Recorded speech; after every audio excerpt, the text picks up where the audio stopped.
नमस्कार बच्चों। ये हमारा साइंस में चैप्टर 8 चल रहा था, सेल स्ट्रक्चर एंड फंक्शन वाला। तो मैंने इसमें आपको जो है सेल्स खोज और जो है सेल्स के स्ट्रक्चर और सेल्स के जो पार्ट्स हैं उनके बारे में बताया था। अभी इसमें कुछ सेल्स के पार्ट्स और कुछ इंपॉर्टेंट नोट्स और रह गए हैं जिनको मैं अभी आज की इस वीडियो में बताऊँगा। तो ये जानते हैं, अगला पॉइंट मैंने डाला है 7 नंबर पे, प्रोकैरियोटिक सेल्स। ठीक है, तो प्रोकैरियोटिक सेल्स क्या होती हैं करके, the cells having nuclear material without nuclear membrane are termed prokaryotic cells. तो जिन कोशिकाओं में जो न्यूक्लियर मटेरियल यानी कि जो न्यूक्लियर मटेरियल यानी कि जो न्यूक्लियस में होता है, केंद्रक में होता है, वो बिना केंद्रक झिल्ली के होता है, तो उन्हें कहते हैं हम क्या, प्रोकैरियोटिक सेल्स कहते हैं। ठीक है। The organism with these kinds of cells are called prokaryotes।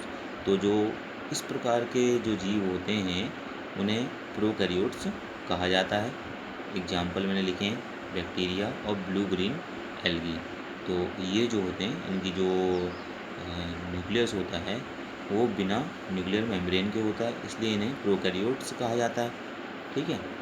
अब अगला है आपका यूकैरियोटिक सेल्स। यूकैरियोटिक सेल्स क्या होती हैं? The cells having well organised nucleus with a nuclear membrane are called eukaryotic cells. तो वह कोशिकाएं जिसका जो न्यूक्लियस होता है, जिसका जो केंद्रक होता है, वो केंद्रक झिल्ली से युक्त होता है, यानी केंद्रक झिल्ली उसके चारों ओर पाई जाएगी, तो उन्हें कहा जाता है क्या, यूकैरियोटिक सेल्स कहा जाता है। बिसाइड्स बैक्टीरिया, सॉरी इसको और बताना भूल गया। तो जिस प्रकार ऐसे जीव जिनमें जो है इस प्रकार की जो है सेल्स पाए जाएंगी, उन्हें यूकैरियोट्स कहा जाएगा। ठीक। Besides bacteria and blue green algae all organism are called eukaryotes. तो बैक्टीरिया और ब्लू ग्रीन एल्गी को छोड़ करके सभी जो जीव हैं वो यूकैरियोट्स कहलाते हैं। ठीक है। आपको ये जो सेल्स था हमारे, कुछ इसमें पॉइंट रह गए थे जिसको मैं बता देता हूँ आपको। एक है वैक्यूल और दूसरा है प्लास्टिड्स। वैक्यूल यानी कि हो गया आपका रिक्तिका, प्लास्टिड्स यानी कि जो क्लोरोप्लास्ट यानी कि जो हरित लवक होते हैं वो ये हैं। In the cytoplasm of cell having blank looking structure are vacuole. तो जो साइटोप्लाज्म होता है, जो हमारा सेल वॉल और न्यूक्लियस के बीच में होता है, उसमें बड़े बड़े खाली जो स्थान या संरचनाएं दिखती हैं वो रिक्तिकाएँ कहलाती हैं। Vacuole in plant cells are larger than animal cells. जो प्लांट सेल में जो रिक्तिकाएँ होती हैं वो जो जंतु कोशिका होती है उससे बड़े होते हैं। The several small coloured bodies in the cytoplasm are called plastid. अब प्लास्टिड के बारे में बता रहे हैं इसमें। तो जो छोटी छोटी जो हैं आकार की कलर युक्त यानी कि जो रंग युक्त जो छोटी छोटी संरचनाएं साइटोप्लाज्म में दिखाई देती हैं उन्हें प्लास्टिड कहा जाता है या प्लास्टिड कहलाई जाती हैं। They are only in plant cell. ये सिर्फ जो है प्लांट सेल में पाई जाती हैं। Green colour plastid are called chloroplast. तो जो हरे कलर की जो प्लास्टिड्स होती हैं उन्हें जो है क्लोरोप्लास्ट कहा जाता है। Chloroplast give green pigment to the leaves. तो जो क्लोरोप्लास्ट होता है, लवक होता है, वो जो है पत्तियों को हरा रंग देता है। Which is very important for photosynthesis. जो है प्रकाश संश्लेषण की क्रिया के लिए बहुत आवश्यक होता है, इसलिए सिर्फ जो है ये प्लांट सेल में ही पाया जाता है प्लास्टिड। ठीक।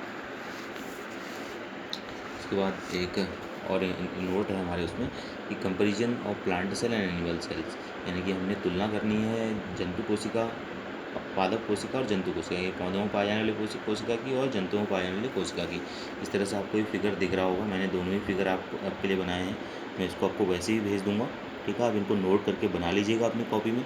अब दोनों का कंपेरिजन कैसे करना है, एक साइड आपने प्लांट सेल लिखना है, एक साइड प्लांट सेल लिखना है, एक साइड एनिमल सेल लिखना है। अब इनके सीरियल नंबर भी लिखे, मैंने पार्ट से लिखे हुए हैं सारे। ठीक है। तो पार्ट आया पहले सेल मेम्ब्रेन। तो सेल मेम्ब्रेन जो होती प्लांट सेल में होती है और एनिमल सेल में भी होगी, दोनों में प्रेजेंट होगी। सेल वॉल यानी कि जो कोशिका भित्ति होगी वो इसमें प्रेजेंट होगी। प्लांट सेल में, लेकिन एनिमल सेल में ये नहीं होती है। न्यूक्लियस दोनों में ही होगा। न्यूक्लियर मेम्ब्रेन भी दोनों में ही होती है। सेंट्रोसोम्स जो होते हैं वो प्लांट सेल में नहीं होते हैं, एनिमल सेल्स में होते हैं। ठीक है। साइटोप्लाज्म दोनों ही प्रकार की कोशिकाओं में होता है। प्लास्टिड्स जो है प्लांट सेल में पाया जाता है, जैसे मैंने बताया आपको, और एनिमल सेल में नहीं होगा क्योंकि काम ही नहीं होता इसका उसमें। अगला है फिर इसमें वैक्यूल रिक्तिका दोनों में ही पाई जाएंगी। अंतर सिर्फ इतना रहेगा, प्लांट सेल में बड़ी होती हैं और एनिमल सेल में छोटी होती हैं। ठीक है। तो इस तरह से आप अपनी फेयर कॉपी में इनको सबको नोट कर लीजिएगा। मैं आपको फिगर भी आपको इसमें से भेज दूँगा। ठीक है। इस फिगर को भी आपने बनाना है